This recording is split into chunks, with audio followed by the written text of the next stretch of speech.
ಆಪ್ಕಿ ಅದಾಲತ್ನಲ್ಲಿ ಸಾಧ್ವಿ ರಿತಂಬರ್ ಅವರ ಬಗ್ಗೆ ಒಂದು ಆರೋಪವಿದೆ. ಇವರು ಸನಾತನದ ಹೆಸರಲ್ಲಿ ಜನರನ್ನ ಬೇರೆ ಮಾಡ್ತಾ ಇದ್ದಾರೆ ಅಂತ. ರಿತಂಬರ್ ಅವರೇ, ಈ ಆರೋಪ ನಂದಲ್ಲ, ಇದು ರಾಹುಲ್ ಗಾಂಧಿ ಅವ್ರದ್ದು. ಅವ್ರು ಹೇಳೋದೇನೆಂದ್ರೆ, ಸನಾತನ ಧರ್ಮದ ಹೆಸರಲ್ಲಿ ಜಾತಿಗಳನ್ನು ಮಾಡಿ ಜನರಲ್ಲಿ ಬಿಕ್ಕಟ್ಟನ್ನು ಮೂಡಿಸ್ತಾ ಇದ್ದೀರಾ, ಭೇದ ಭಾವ ಬರೆಸ್ತಿದ್ದೀರಾ, ಅದಕ್ಕೆ ಅವರು ಪ್ರೀತಿ ಅಂಗಡಿಯನ್ನು ತೆಗಿಬೇಕಾಯ್ತಂತೆ. ಸನಾತನದ ಅರ್ಥ ಏನು ರಜತ್ ಅವ್ರೆ? ಮನುಷ್ಯರನ್ನ ಗೆಲ್ಲೋದು, ಮಾನವೀಯತೆಯ ಭಾವವನ್ನ ಗೆಲ್ಲೋದು, ಪಶು ಪಕ್ಷಿ ಕ್ರಿಮಿ ಕೀಟಗಳ ಕಡೆ ಕೂಡ ಗಮನ ಕೊಟ್ಟಿರೋದು. ಯಾವ ಸಮಾಜ ಧೈರ್ಯದಿಂದ ತಾಳ್ಮೆಯನ್ನ ಇಟ್ಕೊಳತ್ತೋ ಅಲ್ಲಿ ರಾಮ ಬರ್ತಾನೆ ಶಬರಿಯ ಎಂಜಲ ಹಣ್ಣನ್ನ ತಿನ್ನೋದಕ್ಕೆ. ಒಂದು ವೇಳೆ ಎದುರುಗಡೆ ನಮ್ಗೆ ತ್ಯಾಗ ಮಾಡಿರೋಂತ ಹೆಣ್ಣು ಕಂಡ್ರೆ ಅವರ ಗುಡಿಸ್ಲಿಗೆ ಹೋಗಿ ಅವರ ಬೇಸತ್ತ ಮನಸ್ಸಿನ ಒಳಗ್ ಹೋಗಿ ಜೀವನದ ಆಸೆಯನ್ನ ಮೂಡಿಸೋ ಅಂಥವ್ರು. ಇದೇ ಸನಾತನ ಧರ್ಮ ನಡ್ಕೊಂಡ್ ಬಂದಿರೋದು. ಮತ್ತೆ ನಿಮಗ್ ಗೊತ್ತಿದ್ಯಾ ರಜತ್ ಅವ್ರೆ, ನಿಮಗ್ ಗೊತ್ತಿರತ್ತೆ, ಸನಾತನದಲ್ಲಿ ಸನಾತನ ಆಗಿರೋ ಒಬ್ಬ ದೇವ್ರು. ಅವರು ರೊಟ್ಟಿ ಮಾಡಿಡ್ತಾ ಹೋಗ್ತಾ ಇದ್ರು. ಆಗ ಒಂದು ನಾಯಿ ಒಂದು ರೊಟ್ಟಿ ತಗೊಂಡ್ ಹೊರಟೋಯ್ತು. ಅದನ್ನ ಹೊಡೆಯೋದಿಕ್ಕೆ ಅವರು ದೊಣ್ಣೆ ತಗೊಂಡ್ ಹೋಗ್ಲಿಲ್ಲ. ಆ ವ್ಯಕ್ತಿ ಮಾಡಿದಂತ ರೊಟ್ಟಿನ ನಾಯಿ ತಗೊಂಡ್ ಹೋಯ್ತು. ಆಗ ಅವರು ಹಿಂದೆ ತುಪ್ಪದ ಬಟ್ಲನ್ನ ತಗೊಂಡ್ ಹೋದ್ರು. ಪ್ರಭು, ಬರೀ ರೊಟ್ಟಿ ತಿನ್ಬೇಡ, ಸ್ವಲ್ಪ ತುಪ್ಪನೂ ತಗೊಂಡ್ ಹೋಗು. ಎಂಥ ಭಾವನೆಯಾಗಿದೆ ಅವರದ್ದು. ಇದೇ ನಮ್ಮ ಸನಾತನ ಧರ್ಮ. ಮತ್ತೆ ರಜತ್ ಅವ್ರೆ, ನಾವು ಸನಾತನರು ಒಂದು ಕಲ್ ಬಂಡೆ ಮೇಲೆ ಕುಂಕುಮ ಹಚ್ಚಿದ್ರೆ ಆ ಕಲ್ ಬಂಡೆ ಕೂಡ ನಮ್ಗೆ ಹನುಮಂತನಾಗಿ ಪ್ರಕಟವಾಗತ್ತೆ. ನಾವು ಪಾಷಾಣದಲ್ಲಿ ಪ್ರಾಣ ಪ್ರತಿಷ್ಠೆ ಮಾಡೋ ಅಂಥವ್ರು. ಹಾಗಾಗಿ ನಮ್ಮೇಲೆ ಆರೋಪ ಮಾಡೋರು ಒಂದು ನೀಚ ರಾಜಕೀಯ ಮಾಡೋ ಅಂತ ವ್ಯಕ್ತಿ ಆಗಿರ್ತಾರೆ. ಆದ್ರೆ ಇದು ಸತ್ಯ ಅಲ್ಲ. ಯಾಕಂದ್ರೆ ನಿಮಗ್ ಗೊತ್ತಿದೆ, ನಾನ್ ಯಾವಾಗ್ಲೂ ಭೇದ ಮಾಡ್ಲೇ ಇಲ್ಲ. ಒಂದು ವೇಳೆ ಇಡೀ ಸಮಾಜ ಅಪಮಾನವನ್ನ ಸಹಿಸ್ಕೊಂಡಾಗ ಭಾರತದ ಭೂಮಿಯ ಸನಾತನರು ಅವರನ್ನ ಅಪ್ಕೊಂಡ್ರು. ಅವರು ಹೊರಗ್ನವ್ರಾಗಿರ್ಲಿ ಇಲ್ಲ ಶತ್ರು ಆಗಿರ್ಲಿ, ನಾವು ಯಾವಾಗ ಯಾರಲ್ಲಿ ಶತ್ರುತ್ವವನ್ನ ನೋಡಿದ್ವಿ? ಶತ್ರುಗಳಿಗೂ ಕೂಡ ನಮ್ಮ ಆಶ್ರಯದಲ್ಲಿ ನೆರಳನ್ನ ಕೊಡೋದಿಕ್ಕೆ ಸಾಮರ್ಥ್ಯ ನಮ್ಮ ಸನಾತನರಲ್ಲಿದೆ. ಹಾಗಾಗಿ ಈ ಕೆಟ್ಟ ಆರೋಪ ಮಾಡೋದು ಕೆಟ್ಟ ರಾಜಕೀಯ ಮಾಡೋರ್ದಾಗಿರತ್ತೆ. ಅವ್ರ ಮಾತು ಸತ್ಯ ಆಗೋಕ್ ಸಾಧ್ಯನೇ ಇಲ್ಲ. ಆದ್ರೆ ಇತ್ತೀಚೆಗೆ ತುಂಬಾ ಜನ ಹೇಳ್ತಿದ್ರೆ, ತಮಿಳುನಾಡಿನ ಮುಖ್ಯಮಂತ್ರಿ ಸ್ಟಾಲಿನ್ ಅವರ ಮಗ ಉದಯನಿಧಿ ಸ್ಟಾಲಿನ್ ಅವ್ರ ಮಾತನ್ನ ನೀವು ಕೇಳಿರ್ಬೇಕು. ಅವ್ರು ಏನ್ ಹೇಳಿದ್ರು ಅಂತಂದ್ರೆ, ಹೇಗೆ ಮಲೇರಿಯಾ, ಡೆಂಗ್ಯೂ, ಕೊರೋನಾನ ನಿರ್ಮೂಲನೆ ಮಾಡಬೇಕೋ ಅದೇ ತರ ಸನಾತನವನ್ನು ನಿರ್ಮೂಲನೆ ಮಾಡ್ಬೇಕಂತೆ. ಅಲ್ಲ ರಜತ್ ಅವ್ರೆ, ಲಂಕೇಶರ ಕತ್ತಿಯಿಂದ ಸನಾತನ ಧರ್ಮ ಅಳಿಸೋದಕ್ಕಾಗ್ಲಿಲ್ಲ, ಕನ್ಸಕಿ ಓಂಕಾರದಿಂದ ಸನಾತನ ಧರ್ಮನ ಅಳಿಸೋದಕ್ಕಾಗ್ಲಿಲ್ಲ. ಅಂದ್ಮೇಲೆ ಈ ಮಾತುಗಳಿಂದ ಸನಾತನ ಧರ್ಮನ ಅಳಿಸೋದಕ್ಕಾಗತ್ತೇನು?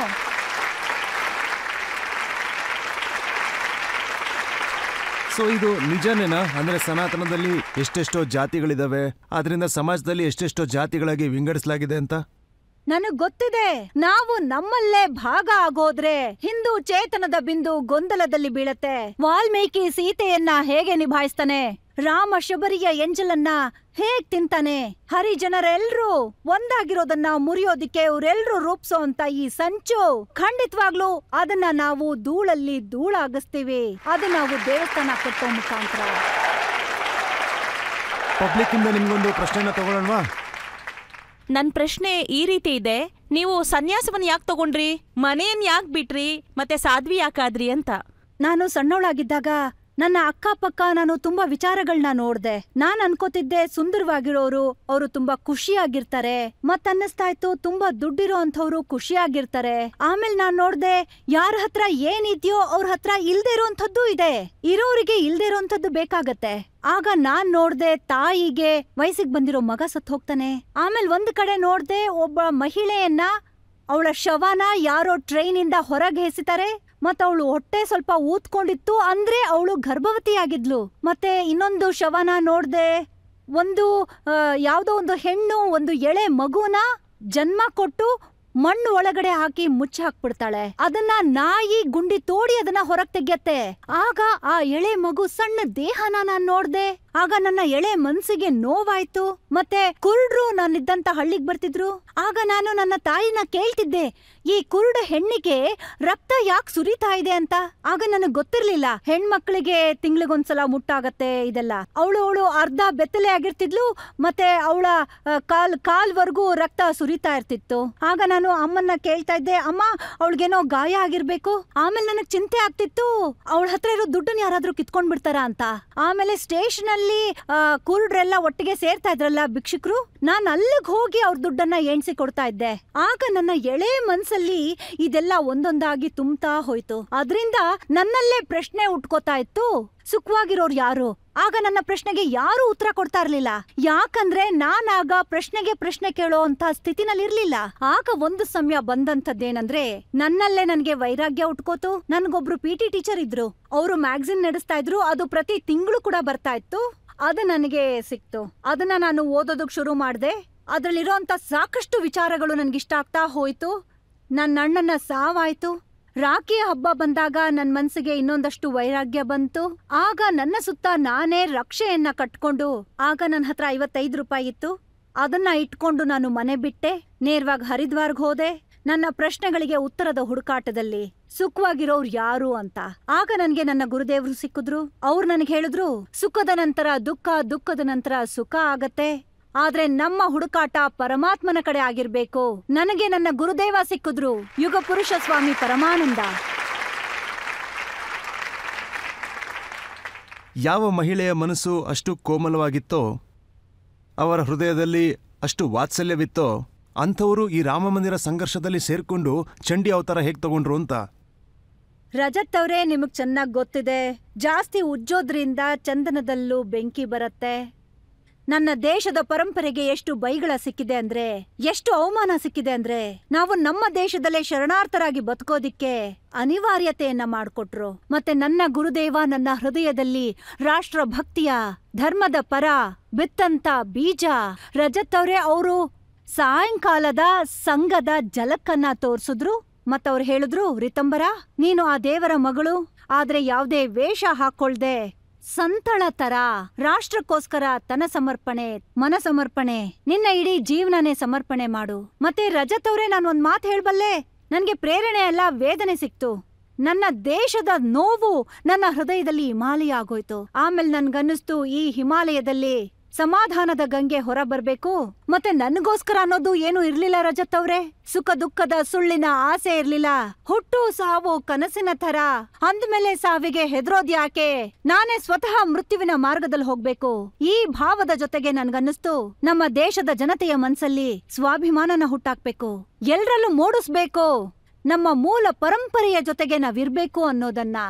ಆಗ ನನ್ಗೆ ಈ ಮಾರ್ಗ ಸಿಕ್ತು. ಈ ಕಾರ್ಯದಲ್ಲಿ ನಾನು ಮುಂದುವರೆದೆ. ಮತ್ತೆ ನಿಮಗ್ ಗೊತ್ತೇ ಇದೆ, ತನ್ನವರಿಗೆ ತಾಯಿ ಅನ್ನೋಳು ನಿಸ್ವಾರ್ಥದ ಪ್ರೀತಿಯನ್ನ ತೋರಿಸ್ತಾಳೆ, ಮತ್ತೆ ದುಷ್ಟರಿಗೆ ಕಾಳಿಯಾಗಿ ಹೋಗ್ತಾಳೆ.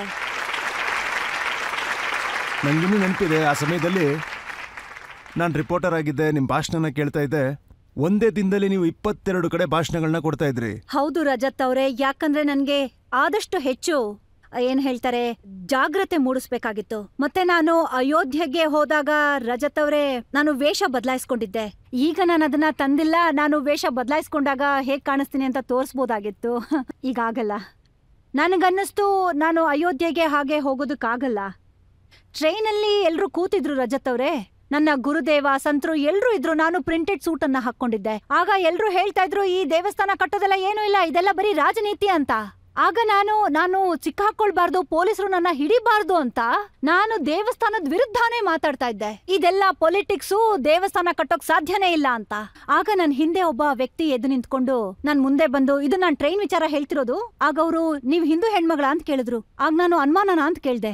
ಇಲ್ಲ ಇಲ್ಲ, ನಿನ್ ತಲೆನಲ್ಲಿ ಕಸ ತುಂಬಿದಾರೆ, ನೀನು ಜನ್ಮಭೂಮಿ ಬಗ್ಗೆ ವಿರೋಧ ಮಾಡ್ತಿದ್ಯಾ, ನೀನು ನಿನ್ನ ಬುದ್ಧಿನ ಸರಿ ಮಾಡ್ಕೋಬೇಕು ಅಂತಂದ್ರೆ ಸಾಧ್ವಿ ರಿತಂಬರ ಭಾಷಣ ಕೇಳ್ಬೇಕು ಅಂತಂದ್ರು. ನಿನ್ ಬುದ್ಧಿಲಿರೋ ಕಿಟಕಿಗಳು ಓಪನ್ ಆಗತ್ತೆ ಅಂತಂದ್ರು.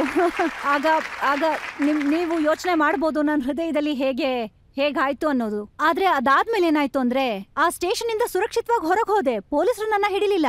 ಹೊರಗ್ ಹೋದ್ಮೇಲೆ ನನ್ಗನ್ನಿಸ್ತು, ನನ್ನ ವೇಷ ನಾನು ಹಾಕೋಬೇಕು. ನನ್ನ ಬ್ಯಾಗ್ ಅಲ್ಲಿ 3-4 ಜೊತೆ ಬಟ್ಟೆ ಇಟ್ಕೋತಾ ಇದ್ದೆ ರಜತ್ ಅವ್ರೆ. ಪ್ರಿಂಟೆಡ್ ಸೂಟ್ ಒಂದಿತ್ತು, ಕಪ್ಪು ಬಟ್ಟೆ, ಆ ತಾಂತ್ರಿಕರ ಬಟ್ಟೆ ಒಂದಿತ್ತು, ಸಲ್ವಾರ್ ಸೂಟ್ ಇತ್ತು, ಪ್ಯಾಂಟ್ ಶರ್ಟ್ ಇತ್ತು. ಇದನ್ನೆಲ್ಲ ನಾನು ಇಟ್ಕೋತಿದ್ದೆ. ದೊಡ್ಡ ಗಾಗಲ್ಸ್ ನ ಹಾಕೊಂಡು ಅಲ್ಲಿಂದ ಹೊರಡ್ತಾ ಇದ್ದೆ. ಆಮೇಲೆ ಏನಾಯ್ತಂದ್ರೆ, ಇಲ್ಲೂ ಕೂಡ ನನ್ನ ಜೊತೆಗಾರರು ಕೂತಿದ್ದಾರೆ. ಅವ್ರ ಮನೇಲಿ ಪೊಲೀಸರು ನನ್ನ ಮುತ್ತ ಹಾಕೊಂಡಿದ್ರು ರಜತ್ ಅವ್ರೆ. ಮತ್ತೆ ನನ್ಗೆ ತುಂಬಾ ಉದ್ದ ಕೂದ್ಲಿತ್ತು. ನಾನ್ ಆ ಕೂದ್ಲನ್ನೆಲ್ಲ ಕತ್ತರಿಸಿ ಬಾಫ್ ಕಟ್ ತರ ಮಾಡ್ಕೊಂಡಿದ್ದೆ. ಆಮೇಲೆ ಅಲ್ಲಿಂದ ನಾನು ಹೊರಟೋದೆ. ಆದ್ರೆ ಪೊಲೀಸರು ಅವ್ರ ಮನೆ ಸುತ್ತುವರೆದಿದ್ರು ಸಂಜೆವರೆಗೂ. ಆ ವಿಚಾರಕ್ಕೆ ಸಾಕ್ಷಿ ಇಲ್ಲೇ ಕಣ್ಣೆದ್ರಿಗೆ ಇದ್ದಾರೆ. ಮತ್ತೇನಾಯ್ತು ಅಂದ್ರೆ ರಜತ್ ಅವ್ರೆ, ನಾನು ನನ್ನ ವೇಷನ ಹಾಕೊಂಡೆ. ಅಲ್ಲಿಂದ ನಾನು ಹೊರಗ್ ಬಂದಾಗ ಪೊಲೀಸರು ನನ್ನ ಸುತ್ತುವರೆದ್ರು. ಹೇಳಿದ್ರು, ಋತಂಬರ, ನೀವ್ ಅರೆಸ್ಟ್ ಆಗಿದ್ದೀರಾ ಅಂತ. ರಜತ್ ಅವ್ರೆ, ಆ ವ್ಯಕ್ತಿ ಇದ್ರಲ್ಲ, ಇಷ್ಟು ದಪ್ಪ ಹೊಟ್ಟೆ ಹೊತ್ಕೊಂಡಿತ್ತು ಆ ದೇಹ. ನಾನ್ ಯೋಚಿಸ್ದೆ, ಹೇಗೂ ಅರೆಸ್ಟ್ ಆಗೋಗಿದ್ದೀನಿ ನಾನೀಗ. ಆದ್ರೆ ನಾನ್ ಜಾಗೃತಗೊಳಿಸ್ಬೇಕು, ಇದು ಕಾನ್ಪುರದ ವಿಚಾರ. ಅಲ್ಲೇ ಇದ್ದಂತ ಒಂದು ಕಂಬನ ಹಿಡ್ಕೊಂಡು ಮೇಲ್ ಹತ್ತಿ ನಿಂತ್ಕೊಂಡೆ ನಾನು. ಜೈ ಶ್ರೀರಾಮ್, ಜೈ ಶ್ರೀರಾಮ್ ಅನ್ಕೊಂಡು. ನನ್ನ ನೋಡ್ತಿದ್ದ ಹಾಗೆ ರಜತ್ ಅವ್ರೆ, ಇಡೀ ಮಾರ್ಕೆಟೇ ಮುಚ್ಚೋಯ್ತು. ಅವರು ಶಟರ್ನ ಮುಚ್ಚಿದ್ರು. ಮತ್ತೆ ಇಡೀ ಮಾರ್ಕೆಟ್ ಅಲ್ಲಿ ಇದ್ದಂತ ಜನ ಹೇಳೋಕ್ ಶುರು ಮಾಡಿದ್ರು, ಜೈ ಶ್ರೀರಾಮ್, ಜೈ ಶ್ರೀರಾಮ್ ಅಂತ. ಅವ್ರು ನನ್ನ ಹಿಡಿಯೋದಕ್ ಹಿಂದೆ ಬಂದ್ರು. ನಾನು ಗಲ್ಲಿಲ್ ತೂರ್ತಾ ಇದ್ದೆ, ರಸ್ತೆಗ್ ಬರ್ತಾ ಇದ್ದೆ. 1.5 ಗಂಟೆ ರಜತ್ ಅವ್ರೆ, ನಾನ್ ಅವ್ರಿಗೆ ಎಂಥ ಚೆಳ್ಳೆ ಹಣ್ಣು ತಿನ್ನಿಸ್ದೆ ಅಂದ್ರೆ, ಆಮೇಲೆ ಅವ್ರು ನನಗ್ ಹೇಳಿದ್ರು, ನೀವ್ ಅರೆಸ್ಟ್ ಆಗಿದ್ದೀರಾ. ನಾನ್ ಹೇಳ್ದೆ, ಮಹಿಳೆ ಪೊಲೀಸರನ್ನ ಕರ್ಸಿ, ಅವ್ರು ಬರೋದಕ್ಕೀಗ ಸಮಯ ಹಿಡಿಯತ್ತೆ. ಆಮೇಲೆ ಮಹಿಳೆ ಪೊಲೀಸರು ಬಂದ್ರು ರಜತ್ ಅವ್ರೆ. ಆಮೇಲೆ ಹೇಳಿದ್ರು, ಈ ಗಾಡಿನಲ್ಲಿ ಕೂತ್ಕೊಳ್ಳಿ ಅಂತ. ಅದೊಂದ್ ಎತ್ತಿನ ಗಾಡಿ ತರ ಇತ್ತು. ನಾನ್ ಹೇಳ್ದೆ, ನಾನ್ ಈ ಗಾಡಿನಲ್ಲಿ ಕೂತ್ಕೊಳ್ಳಲ್ಲ, ನನ್ಗೊಂದ್ ಅಂಬಾಸಿಡರ್ ಗಾಡಿ ತರ್ಸಿ. ನಾನು ಪ್ರಯತ್ನ ಪಡ್ತಿದ್ದೆ 1.5 ಗಂಟೆ, 2 ಗಂಟೆ.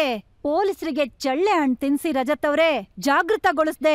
ನನ್ಗಿದ್ದಿದ್ ಒಂದೇ ಭಾವನೆ, ಇದನ್ನೆಲ್ಲ ಮಾಡಿಸ್ತಾ ಇರೋದು ಶ್ರೀರಾಮ, ರಾಮನ ಕೆಲ್ಸ. ರಾಮನ ಕೆಲ್ಸದಲ್ಲೂ ಕೂಡ ರಾಮನೇ ಇದ್ದಾನೆ. ಜೀವಂತವಾಗಿದ್ರೆ ಅವನ ನಾಮ ಸ್ಮರಣೆ ನನಗೆ, ಸತ್ರೆ ಸ್ವರ್ಗ ಧಾಮ ಇದೆ. ನನಗೀಗಿರೋ ಕೆಲ್ಸ ಕೇವಲ ರಾಮನ ಕೆಲಸ. ರಾಮನ ಮಂದಿರ ಆಗತ್ತೆ ಧೂಮ್ ಧಾಮಿಂದ. ನೀವೀಗ ಇಷ್ಟೆಲ್ಲ ಹೇಳಿದ್ರಿ, ಹಾಗೆ ನಿಮ್ಮ ಮುಖದ ಮೇಲೆ ಇಷ್ಟೊಂದೆಲ್ಲ ಉಲ್ಲಾಸ ಇದೆ, ಪ್ರಸನ್ನತೆ ಇದೆ ರಾಮ ಮಂದಿರನ ಮಾಡ್ತಿರೋದಕ್ಕೆ. ನಂಗಿನ್ನೂ ನೆನಪಿದೆ, ಒಂದ್ಸಲ ನೀವು ಸ್ಟೇಜ್ ಇಂದ ಎದ್ದು ಓಡ್ ಹೋಗಿದ್ರಿ, ಪೊಲೀಸ್ ಆಗ ನಿಮ್ಮನ್ನ ಹುಡುಕ್ತಾ ಇದ್ರು. ಯಾಕೆ? ಹೌದು, ಅದು ನಾಗ್ಪುರದ ವಿಚಾರ ರಜತ್ ಅವ್ರೆ. ನನ್ನ ಭಾಷಣ ಆಯ್ತು. ನನ್ಗಾಗ ಟೈಫಾಯ್ಡ್ ಜ್ವರ ಇತ್ತು, 104 ಡಿಗ್ರಿ ಜ್ವರ. ನಾನು ಭಾಷಣ ಕೊಟ್ಟೆ, ಬೆವ್ರಿಳಿತು. ಆಗ ಜ್ವರ ಇಳ್ದಿರ್ಬೇಕು.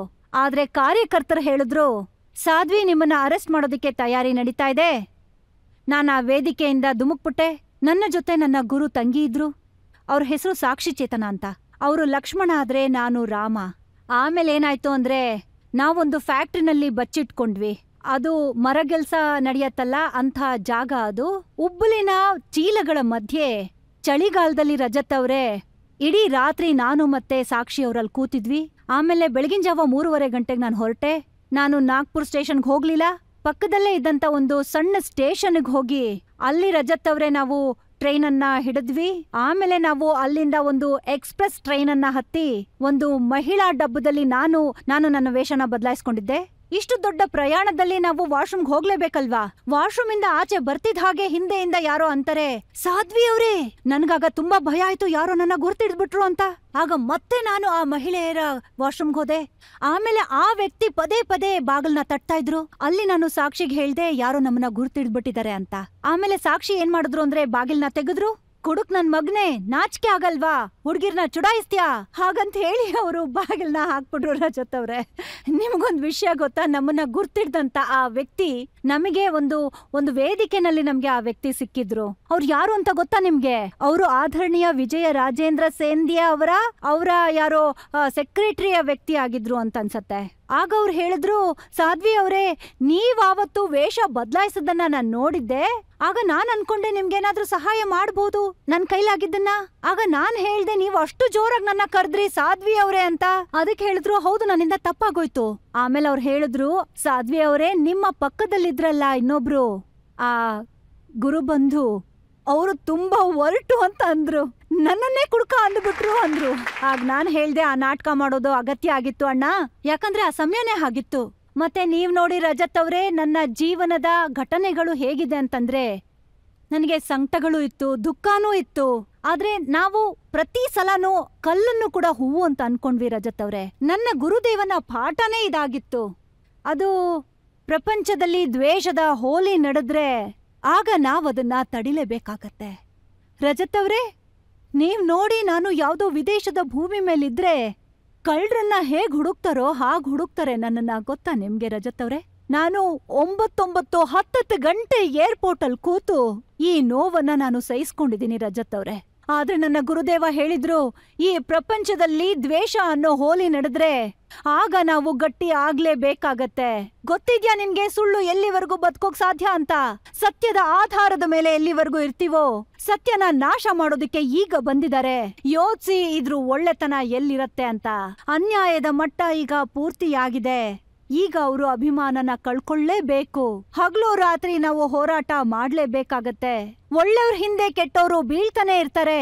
ರಾತ್ರಿ ಹೊತ್ತು ಒಳ್ಳೆಯವರಾಗಿರ್ತಾರೆ, ಆದ್ರೆ ಹಗಲಲ್ಲಿ ನೋಡು ಸ್ವಲ್ಪ ಯಾರು ಯಾರಿಗೆ ಏನ್ ಹೇಳ್ತಾರೆ ಅಂತ. ಆ ಪರಮಾತ್ಮನ ದೂತನಾಗಿ ನೀನು ಬಂದಿದ್ಯಾ ಅಂದ್ಮೇಲೆ ಕಲ್ಲು ಕೂಡ ಹೂವ ಆಗ್ಲೇಬೇಕಾಗತ್ತೆ. ಆಗ ಸಂಸಾರದಲ್ಲಿ ದ್ವೇಷದ ಹೋಳಿ ಆಗತ್ತೆ. ಅದಕ್ಕೆ ರಜತ್ ಅವ್ರೆ, ಅದಕ್ಕೆ ಆ ಪೂರ್ತಿ ವಿಷನ ಕುಡಿದ್ವಿ ನಾವು. ಯಾಕಂದ್ರೆ ನಮ್ಮ ಗುರುದೇವನ ಜ್ಞಾನ ನಮ್ಮ ಜೊತೆ ಆಶೀರ್ವಾದ ಥರ ಇತ್ತು.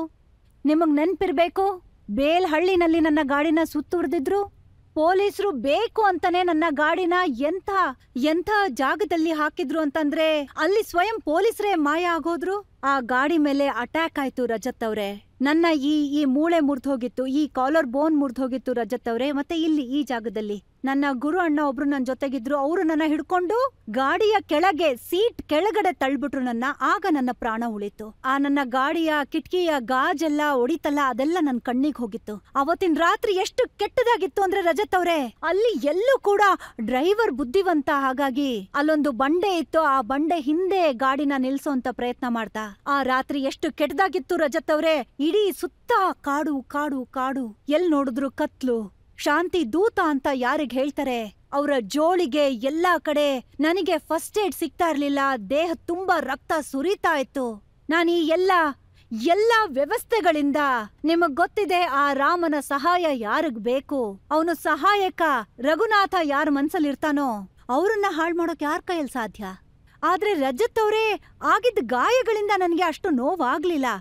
ನಾನು ಬೃಂದಾವನಕ್ ಬಂದೆ. ಅಲ್ಲಿ ಒಬ್ಬ ಸಭ್ಯ ವ್ಯಕ್ತಿ ನನಗೆ ಹೇಳ್ತಾನೆ, ಋತಂಬರ ಮಾತಾಡೋದನ್ನ ನಿಲ್ಲಿಸ್ಬಿಡು.